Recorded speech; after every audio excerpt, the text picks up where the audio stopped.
Hi friends, good morning. ఎలా ఉన్నారు? బాగున్నారా? ఈరోజు మార్నింగ్ మా అబ్బాయి ఆలు ఫ్రై చేయమన్నాడు. ఆలు ఫ్రై చేసి దాంట్లోకి టమాటా రసం చేశాను. ఈ రెండు చాలా బాగుంటాయి.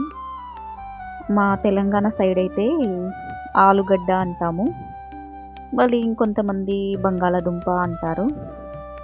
మా సైడ్ అయితే బంగాళాదుంప అని ఎవరు అయితే అనరు, మ్యాక్సిమంగా ఆలుగడ్డ అని అంటారు. మరి మీ సైడ్ ఏమంటారో చెప్పండి. సంక్రాంతి స్టార్ట్ అయిపోయింది కదా, అందరూ పిండి వంటలు స్టార్ట్ చేశారు. అసలు ఎక్కడ చూడు పిండి వంటల స్మెల్ అదిరిపోతుంది. మాకైతే మాకు కూడా మా అమ్మ స్టార్ట్ చేసింది. నాకైతే పెద్దగా రావు. మరి మీరు స్టార్ట్ చేశారా? ఏం పిండి వంటలు చేశారు? ఈ వీడియో కనుక మీకు నచ్చితే లైక్ చేసి సబ్స్క్రైబ్ చేసుకోండి ఫ్రెండ్స్, ప్లీజ్. Thank you.